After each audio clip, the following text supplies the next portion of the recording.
Hello everyone, welcome back to my channel. আজ আমাদের মন্দারমণিতে দ্বিতীয় দিন।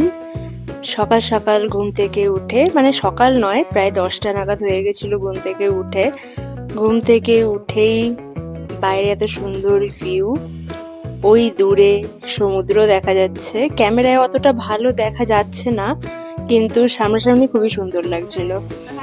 কাল রাতে আমার বন্ধু সুস্মিতার জন্মদিন ছিল, তো আমরা জন্মদিন সেলিব্রেট করেছিলাম রাতে করে। গল্প করতে করতে অনেক দেরি হয়ে গেছিল ঘুমোতে, তাই আর আজও দেরি করে ওঠা। সকাল সকাল ব্রেকফাস্ট সেরে আমরা রেডি হয়ে বিচে ঘুরতে যাই। অনেক অনেক ফটো তোলা হয়েছে। ফটোশ্যুট মানে এই জাস্ট ফটো তোলা, তিনজনে মিলে সমুদ্র উপভোগ করা, কারণ এখানে আর কিছুই করার নেই। যে প্রিপারেশন চলছে ফটো তোলার।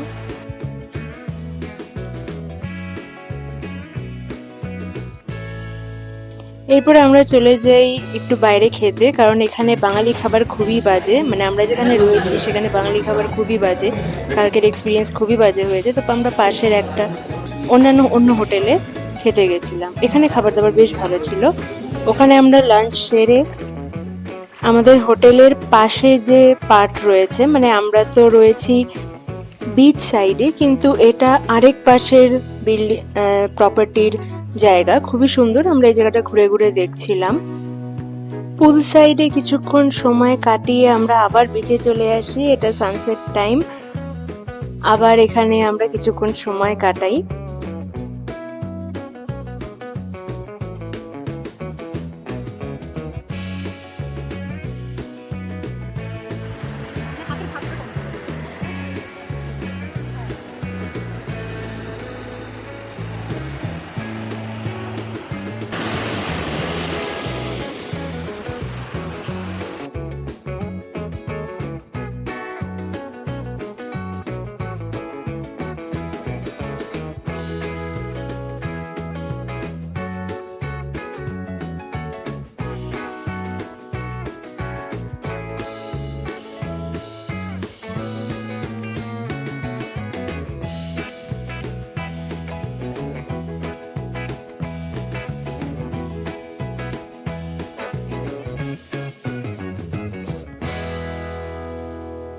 সানসেট এনজয় করে আমরা সন্ধ্যেবেলা রুমে এসে বেশ কিছুটা সময় কাটাই।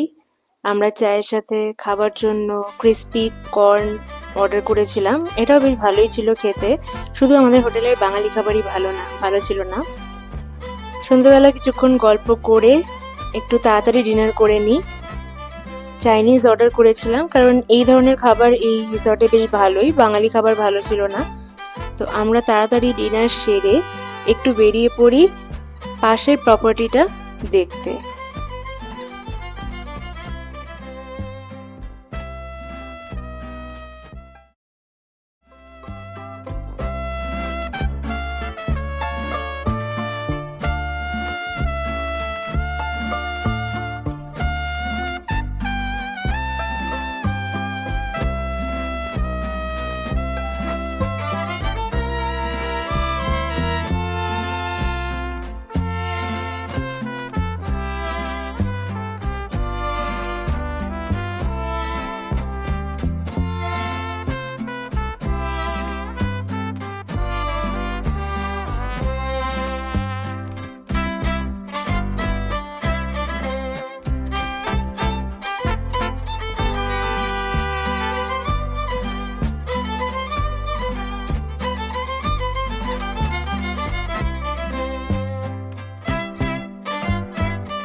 ওখান থেকে ঘুরে এসে আমরা বিচের সামনে বসেছিলাম বেশ কিছুক্ষণ।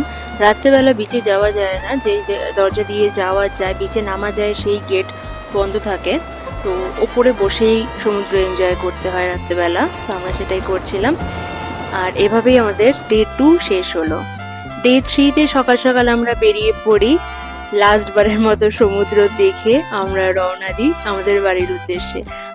আমাদের ফেরার ট্রেনের টিকিট কাটা ছিল কাঁথি থেকে, কিন্তু ট্রেনটা প্রচণ্ড লেট থাকায় আমরা ট্রেনে করে না ফিরে বাসে করে ফিরি। আমাদের রিসর্ট থেকে মন্দারমণি বাস স্ট্যান্ড খুব একটা বেশি দূরে ছিল না, আর বাস পেতেও কোনো অসুবিধা হয়নি।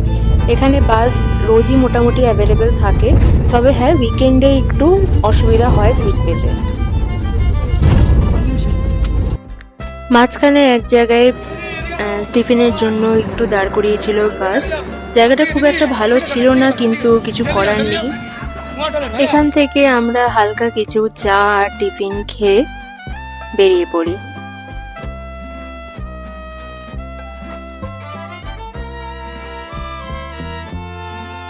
আমাদের দুদিনের মন্দারমণি ট্রিপ এইখানে শেষ হলো। যদি আমার ভিডিওটা ভালো লেগে থাকে তাহলে আমার চ্যানেলটি অবশ্যই সাবস্ক্রাইব করবেন। দেখা হচ্ছে নেক্সট ব্লগে। বাই।